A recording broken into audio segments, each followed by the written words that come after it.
Starting from this room, on a passage outside there, we have 2 fire extinguishers. We can use that fire extinguishers to extinguish the fire. Only those who train to fight the fire. On those 2 assembly points, you wait until our safety officers come and address us. If the building is clear, then you come back to the same room and continue with the business of the day. I thank you.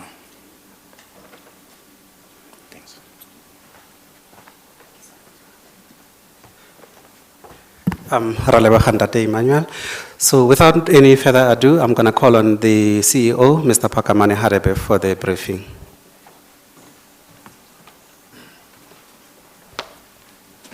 Thank you, Kula. Good afternoon, ladies and gentlemen. And thank you so much for blessing us with your presence here today. We really appreciate it because we've just made the announcement. Now, I've been in this bank. I've been here at Eskom for 5 months. And there's something that I've always insisted on, and that is the financial environment. The financial life of this place has to improve, it has to change. We need to make it viable, but importantly, sustainable. And these are the sentiments that have been expressed by both our board and also by our shareholder. And this is a starting point of things that have to be made. Whereas initially when we were brought in here, the main challenge we were facing was corporate governance and liquidity. This now talks to sustainability as how we make sure that the financial environment we're operating under is viable. And we have made quite a number of decisions. For example, we have decided to reduce capital expenditure from about 55 billion a year to 45 billion a year. That will save us roughly about 50 billion in a period of 5 years. We have also looked at OPEX, operating expenditure, and this was reduced from roughly about 142 billion to about 130 billion, saving us about 10, 12 billion or so. Amidst these trying times where we are trying to sustain the business, we also have dealt with the maintenance cost. We have maintained maintenance cost at about 19 billion rands or so. And there are other activities or initiatives that we have put in. For example, traveling on economy, all of us, reducing, and maybe should I say, discouraging travels outside of South Africa. While all these things are important, they haven't had an immediate impact, and we're not expecting that. This is a journey we have to travel as we move forward, of maximizing revenue on this side and of reducing our cost on the other side. So, the decision not to offer a salary increase is not in isolation of what I've listed. We have gone further. We have identified areas where we can increase our sales volume. We're talking about 500 megawatts, which will give us roughly about 2.5 billion or so. We're also looking at municipalities, and we've highlighted that. We have had 3 meetings with SCOPA, and I'm happy to say today, as we are talking, SCOPA has invited 10 of the most municipalities, or the biggest municipalities that are owing Eskom, a meeting on that. Because we highlighted to SCOPA that for us to solve all these problems, especially the municipality debt, it's not about Eskom, it's about country, it's about political intervention. So we are fully appreciative of the challenges that Eskom employees are facing,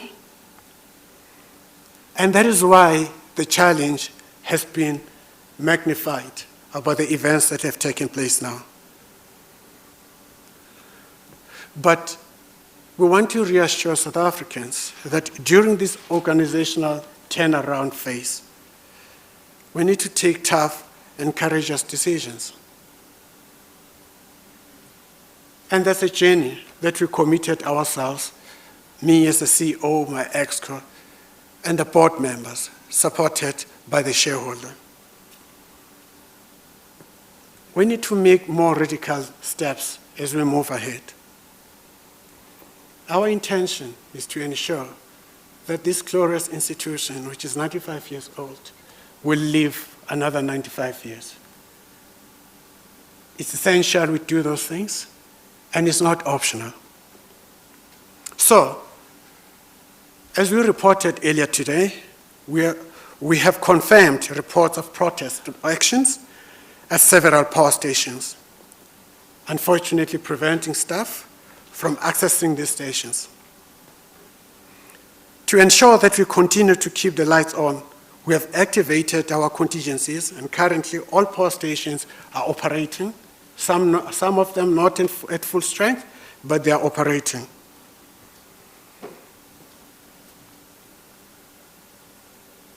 There have been few isolated incidents where some protesting workers tried to blockade the entrances of the power stations. But these have been quelled, they've been stopped by the presence of public order police under the South African Police Services. We remain disturbed by the threats of industrial action, and will continue to defend the assets that belong to the states. So any action that will sabotage these assets will be defended. However, I want to emphasize, it is in all our interest to ensure that we resolve this matter as professionally, as amicably as possible. We are open as Eskom to any efforts that will avert a negative impact of this industrial action, given, of course, the strategic role that Eskom plays in the South African economy, in fact, not just in the South African economy, in the continent as such. And to this end, we welcome that 2 of the 3 trade unions, that is Solidarity and NUM, have referred the matter to the CCMA to resolve the deadlock expeditiously. Now, I want to emphasize this. We are committed to that independent arbitration through the CCMA. And furthermore, we will also consider a court interdict if necessary to protect the interests of our employees and our assets, and to further ensure the security of supply.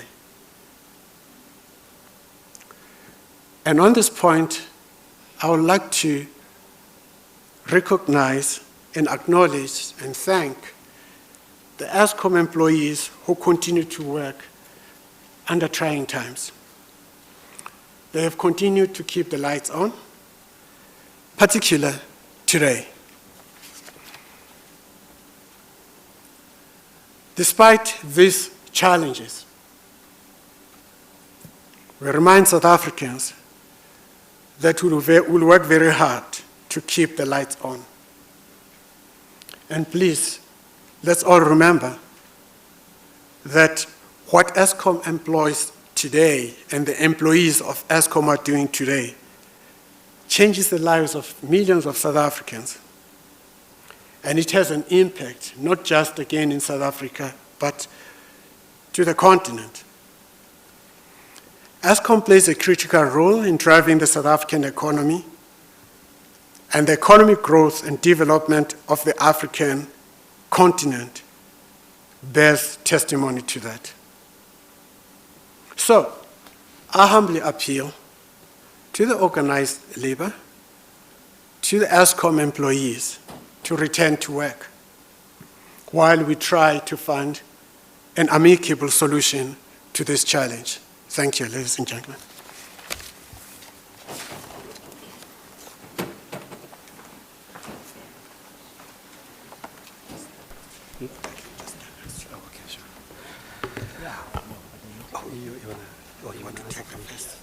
Yeah, there's 5 questions or so. Okay. Well, thank you so much, Mr. Harebe. We are now going to open the floor for any clarity-seeking questions, and then we can, we'll open up, maybe say, let's take tranches of 5 so that we can, because we have a fairly small group today, so that we can go through all of them as soon as possible. So we'll start with Gia, and then we'll do Samkelo, and then for now we'll stop there because those are the 2 hands I see now, and then, yeah, we'll take it as we go along. Gia? Thanks, Mr. Khedebe. Gia Nicolaides from Eyewitness News. If you wouldn't mind just explaining to us what is the actual plan then for tomorrow? As we understand it, there will be a picket here at Megawatt Park. What does that mean for Eskom? Will employees be allowed to come in, visitors? Will there be police barricading the road? And furthermore, what will be happening at or outside other critical areas like power stations and substations? Thank you, Chia. Samkelo? Samkelo Masego from ENCA. My question is linked to my colleague's Gia's. What contingency plans do you have in place to protect workers from going into various power stations such as that's happened in Mpumalanga today? And are you willing to move from the wage increase, which is 0%, basically no increase for the workers, in order to find an amicable solution with the various 3 unions, Solidarity, NUM and NUMSA? Are you willing to sacrifice your position and probably negotiate and give them something like a 5% or a 6% wage increase should the need arise in the negotiations that you have ongoing with them? Then lastly, you say that Solidarity and NUM have approached the CCMA. Where does this leave NUMSA in terms of negotiations and in terms of the CCMA process? Are you also inviting them on board, or are you just leaving them out in the dark? Thank you. Thank you, Samkelo. Just checking before I go to the Mr. Harebe. I see Chris, I see the lady next to Chris, and then Karabo, and then Mr. Motwa at the back. So for now, if you don't mind, I'll stop there and then we'll take another round. Let's start with Chris. Thank you, Chris Yellen from EE Publishers. Mr. Khadebe, I have heard that on your appointment as CEO, one of the tasks that was given to you by the shareholder and the board was to reduce the staff numbers at Eskom by about 15,000 employees.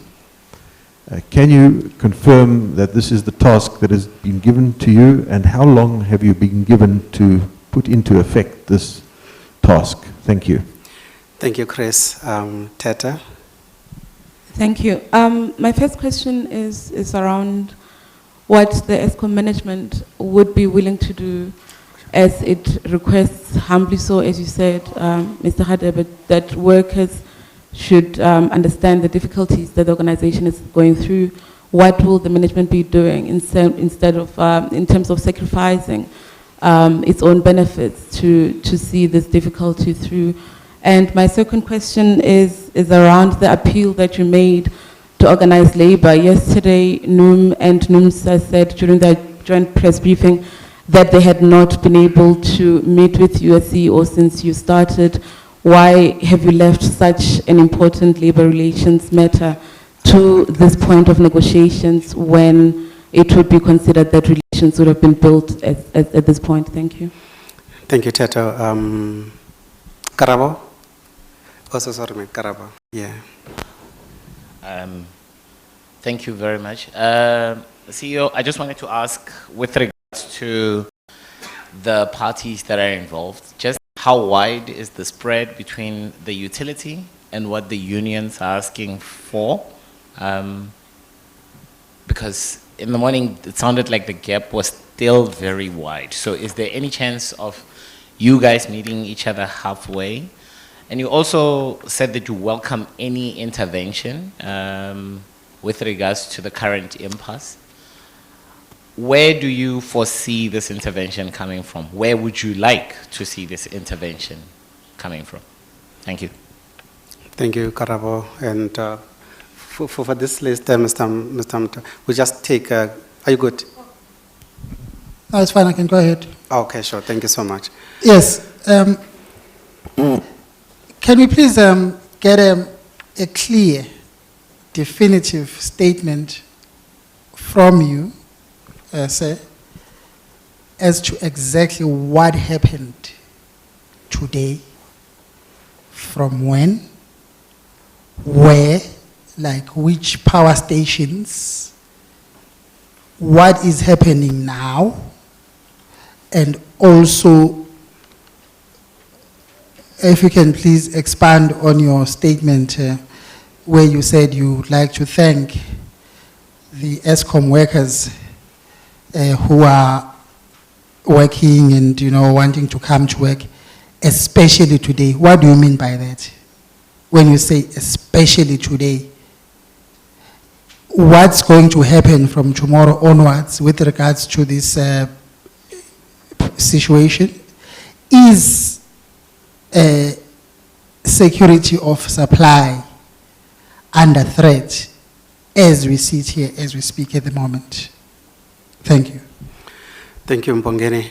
Among my sins, I think I don't even know how to count. I think I've taken 6 instead of 5, but the floor is yours. So if you don't mind, you can answer from where you are seated, and then Thanks. we can take it from Yeah, there. I will request my colleagues to help me on some of the questions.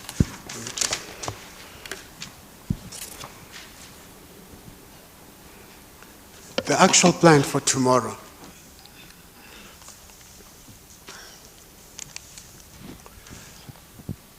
I think that's the tone of what we spoke about today. We have highlighted that we appreciate that 2 of the trade unions are willing to enter that discussion. And that's the tone of what we're expecting as we move forward, where we have an independent arbitrator who will come and listen to our case, we'll put our case across, and of course the trade unions will put theirs. Because we firmly believe that the course that we have taken is the right one. But importantly, while we understand that our employees or our colleagues have severe challenges like the rest of South Africa, we don't have a lot of options due to our situation. So we're welcoming, and I want to emphasize, we're welcoming that independent arbitrator will come through the CCMA, and we'll take it from there. That's the intention. Other employees, should they come? Yes, the employees should come tomorrow. We have a team here of Emergency Response Command Center that is made of staff members here. We've been meeting from time to time to assess the situation, to see what is happening, what needs to be done. But over and above that, should it comes to push, we also have a technical response team that will see to it that nothing is damaged and the assets that belong to this country are safeguarded, including the employees of Eskom.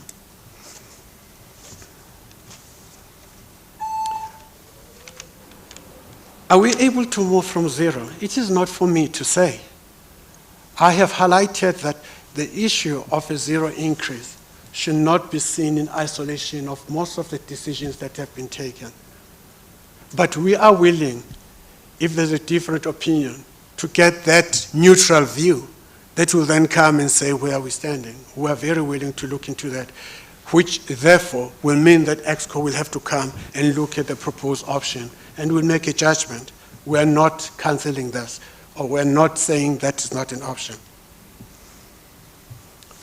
Solidarity and NUM, yes, they've done so. What about NUMSA? I can't speak for NUMSA, but the gates are open, the doors are open, and we would be very happy to also engage with them. I think, Chris, this is about the salary increases. It's not about reducing the staff and whether was giving the mandate. This is about dealing with what we have here. And what we have at this moment in time is to deal with this increase.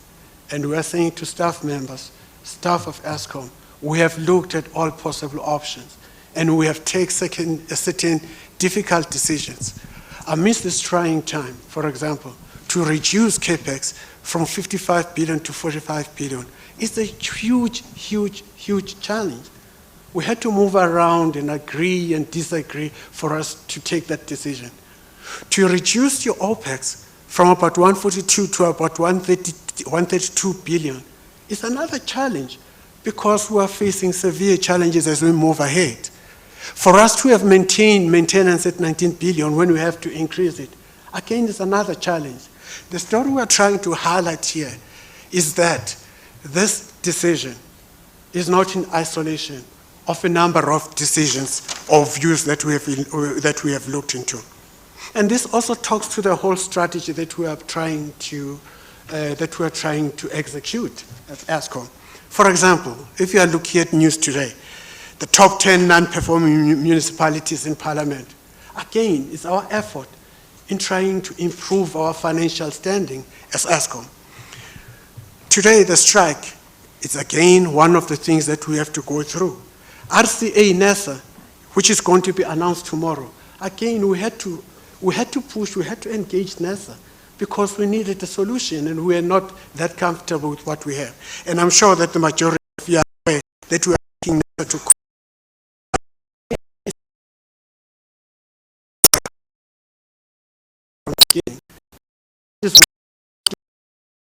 you look at what we're trying to do and begin to see that there are priorities that we have highlighted, because the institution can no longer operate the way it has always been operating.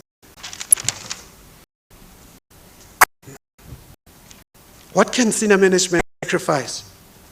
We have sacrificed. We have already indicated that, one, there won't be any increases in senior management.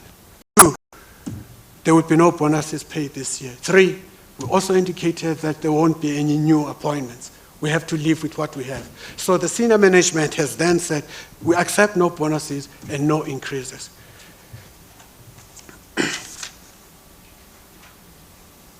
See, trade unions have not been able to meet the CO. The first day we had a discussion with the trade unions, what was the date? I think it must have been about 3-4 weeks back. I attended that. And there was a feeling that my neutrality on the issue might be questioned, but I felt that I needed to start the discussion and highlight to the trade unions the challenges that we are facing and what is it that we are trying to do.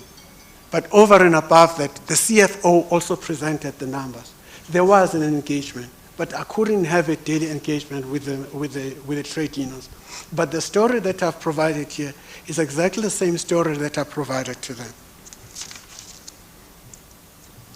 I think the gap between trade unions and management, well, the trade unions are talking 15%, and we've said we can't be able to raise or to give that 15%, because it means an additional increase on our employee expenditure of 1.5 billion.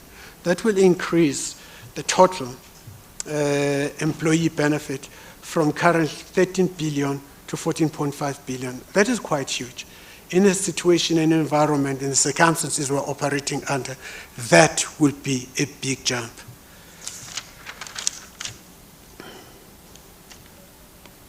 Where is the intervention coming from? I think I've spoken about that. I spoke about emergency response command that we have, the technical response team that's around, the assistance that we have from SAPS. At the end of the day, I think there should be some kind of equilibrium. We have to meet each other some way. And that means that there are certain things that should not happen. You know, the threats that some of the employees are getting, it doesn't augur well for an institution. The disruptions that that took place in some of the areas, again, should not have taken place. We have to agree to disagree, to have different opinions. But as said, yesterday I had a privilege of talking to the staff, and I highlighted that I can't be able to give all the answers to them at any moment in time, because we have structures and processes that have to be followed. We have individuals that are representing Eskom that have a clear mandate, but they also have their own mandate. I'm coming here to say I still hold to that statement, that all of us have to keep our promises and ensure that the processes are followed. What happened today, at some stage, did leave an impression that those processes were not followed.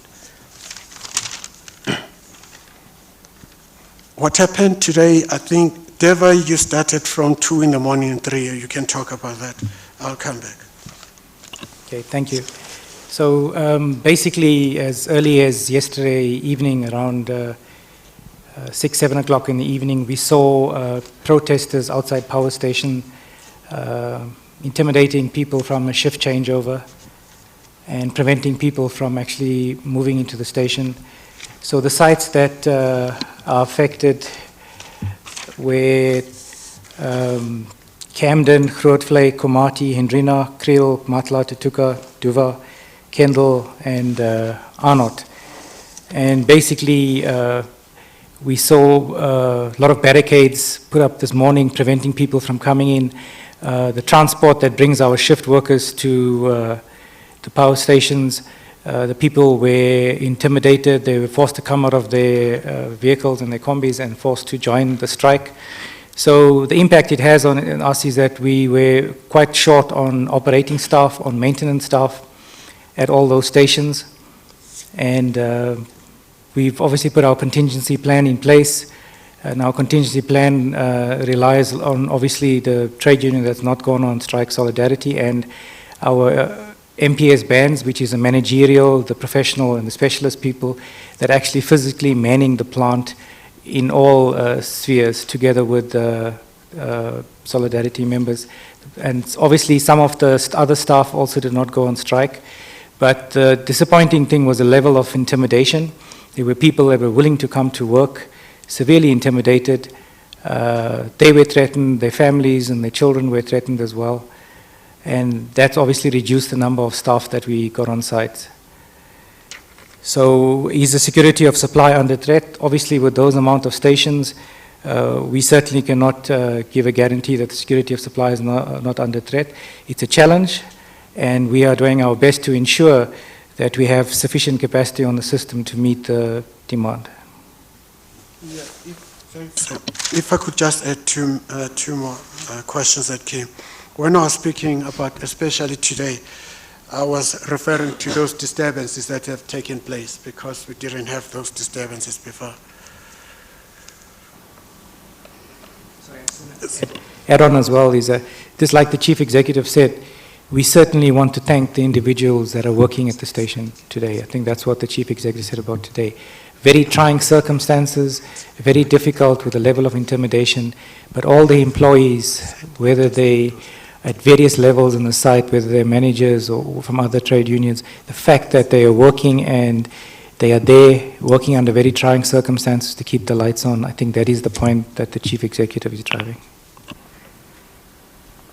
Yes, just to add, I'm informed that NUMSA has just declared a dispute. Thank you. Chair, I think there was a question from among others from Gia about the plans for tomorrow as to whether those are also adequately put in place. The plans for tomorrow with people being bussed here, are we ready to continue to ensure that the system continues to operate? Yes, we tried to explain that. Okay. All right, let's take hopefully the last round now. I'm going to start this side. I'm going to take Siseko, and then I'll take the lady next to Siseko, 3 lines behind, and then I'll come this side as well. But let's start with Siseko now. Hi, good afternoon. My name is Siseko from Business Report. Can you just clarify the classification of Eskom workers as providing an essential service? Can you just clarify that element in terms of the strike? And secondly, how is this so far affecting the delivery of coal to those power stations that were experiencing shortages, those that rely on coal that is diverted from elsewhere? Have you so far seen any, disturbances there? Thank you. Thank you, Siseko. The lady next to you. Mr. Phakamani Ntando from Bloomberg News. So you said that some power stations aren't operating at full strength. So just needed to know what exactly you mean by that, and has the generation been impacted? Thank you. I'll come this side as well. Sbahle Mota from Jacaranda FM News. So in yesterday's press briefing with NUM and NUMSA, they had alluded that Eskom is overbloated by 500 or so executives. Are you able to confirm that for me? And on a daily calculations, do you know how much the strike has the potential to cost the utility should a total shutdown occur tomorrow? Thank you, Sibahle. I'm going to add, okay, I'll take you, and then I'll take Chris, and then Samkelo again. Mbongeni, I'm going to have to stop here, and for now, and then if there's I'll do another round. We will start you with you. Hi, I'm Christian from Network 24. So we already touched on the contingency plans and everything, but can we just go more into detail about that? Do employees have to work extra hours? What does that entail? What does the contingency plans entail? Thank you. Chris? Mr. Gadebe, I appreciate that you indicated you did not want to answer the question about the mandate you may or may not have to reduce staff by 15,000 people, but and you said that was not the issue for today's media briefing, but I must take this matter up again with you, because it seems to me to be inextricably linked to the need to reduce Eskom's cost structure, number one, which is what the salary capping is all about, this 0% increase. And it's also a labor issue of deep interest to labor, possible forthcoming retrenchments. If you have to reduce staff by 15,000 this year, this will be more than natural attrition. It will be retrenchment. So I think, with respect, I would suggest that this matter should be dealt with at this media briefing as to what are the intentions in respect of staff reductions, because it is, in my view anyway, inextricably linked to your goals to reduce operating costs as well as keep salaries under control. Thank you. Thank you, Chris. We'll take Samkelo as the last one. Samkelo Masego from ENCA again. Mr. Gadebe, you speak about making the power utility financially healthy once again. My question would then go to my colleagues about retrenchments. Since you are on this quest to make the power utility financially stable at all costs, should the matter arise that you have to retrench workers, are you willing to make that courageous and radical decisions as part of them that you spoke about? If that is the case, is the process currently underway? And do you have the blessing of the President of the country, Cyril Ramaphosa, to retrench workers at Eskom should the need arise to make it financially profitable? Thank you. Thank you, Samkelo. Mr. Harebe? Thank you so much. LC classification of Eskom and affecting supply of coal to. Thank you.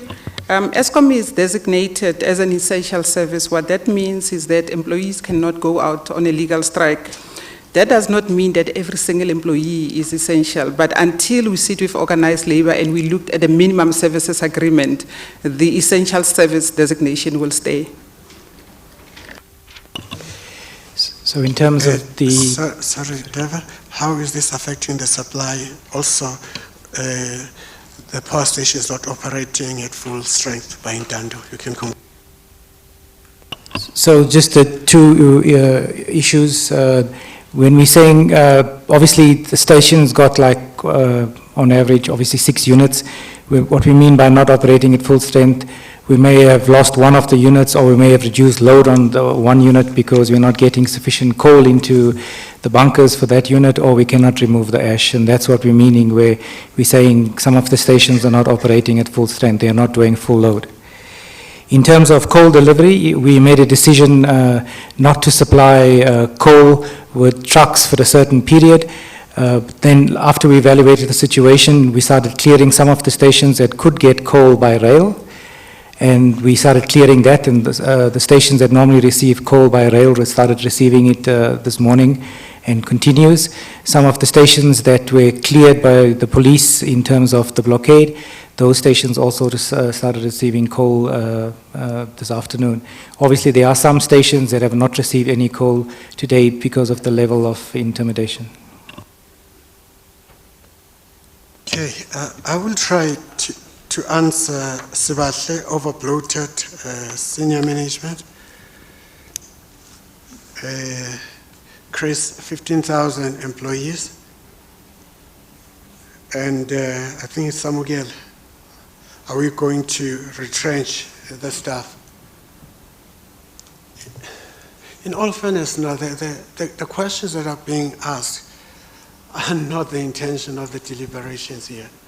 But be that as it may, let me just try to highlight some of the important things. It is not the size of the employees or headcount, or for that matter, the shape of the structure that determines the effectiveness of the staff. What is important is the productivity level of the staff we are having. That productivity level could be weighted and be assessed in different forms. It could be, for example, the headcount against the amount of electricity you are producing. It should also be the ability of that staff to sell what they are producing. It could also be the ability of the staff to increase the number of customers. It could also be transformation in the number of headcount and distribution. All those things included, combined, will then give you what you regard as appropriate. Now, I can say without any benefit of doubt that if you assess Eskom on productivity level, having considered those factors, we are not exactly where we should be. But we are not there because, for example, sales volumes in the past 17 years have increased by 1% and staff has increased by a bigger percentage. We are there because the clients, the number of customers have not increased by a bigger percentage in the past 10 years. They increased by 4.5%. When the right time comes, we will talk about that. We will indicate what are we going to do on the sales, but importantly, we'll also initiate or highlight some of the initiatives that we have undertaken. Let me highlight, at this moment in time, as we are talking about the zero salaries, what other things have we looked into? I spoke about CAPEX, I spoke about OPEX, but there are other things that I didn't speak about. And that is, we have identified clients that can purchase about 500 megawatts of electricity. That's about 2.5 billion. We have factored that in. I spoke about municipality debt. Also, we have to look at the price of coal. So I wouldn't like us to conclude the discussion and surround it on the number of employees. What is important is whether are we efficient if we are assessed against other utilities when it comes to productivity levels. And I will say we're not where we're supposed to be. But this is not the right time to debate those issues. Give us a space and a time, and we'll talk to you, and we'll give a clear direction as to what needs to be done. Okay, I think I'm going to take the last round now. I saw Mbongeni at the back, and then I also take a hand here. And I think those are the two. Then that will be the end. Sorry. Okay, I'll also take one at the front. So 3 questions at the moment.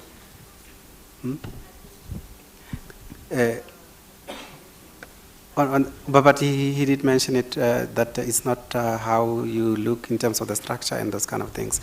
So, Bongeni? Yes, thanks. First, I would like to appreciate and thank Mr. Kavenda for his frank report on the situation as it stands. and that you can't guarantee security of supply. The question then becomes, perhaps for the CEO, that in light of what you are sitting with now, a strike in your hands, and from what Mr. Cavender, the picture that he painted, a violent one, as a result of your 0% offer and the refusal to move.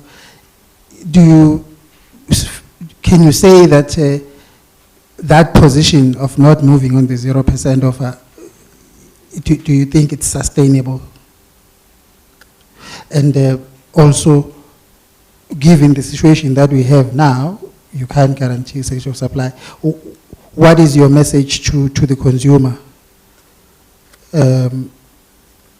You know, in terms of going forward, from tomorrow going forward, what would you like to say to us about that? Let me try and answer, sorry, through you. I think what we're trying to say here is that if Eskom employees keep to the acceptable processes that should be followed, we don't see any problem with the security of supply. However, if they endeavor outside of those processes, like some of the skirmishes that happened today, then we are worried. Number two, is zero acceptable and is it sustainable? The question we're putting in here is, if we were saying that this is cast in stone, then there would be no need for us to have a neutral arbitrator. We are saying, let's get a neutral arbitrator through CCMA, and we will be able to make our case, and the trade unions will make their own case. And we feel that we have considered all options, and we think the arbitrator then will make a right call. And based on that, then we'll meet again and make a call and discuss the issues. So that in itself indicates our willingness to engage at a discussion level with an independent person who will have considered all the pros and cons. Thank you, Bugane. I'll take two more. Hi, John from CGTN. Is there any way we can tell what is the percentage drop in electricity supply today due to industrial action? Sorry, could you repeat the question? What is the percentage drop in electricity supply due to the industrial action today? Is there a way to work that out? It's very difficult to quantify exactly what's due to industrial action. Obviously, some of the stations are battling and they're running at lower load. So as we get closer to peak, we'll be able to see which units can actually pick up to full load and which other units can't pick up to full load. I think that will be the test as we get into evening peak. So now it's very difficult to say whether it's 500 or 1,000 or 200 megawatts. I think when we request the units to pick up to full load, we'll be able to see exactly which ones can pick up and which can't, and what load losses they are running.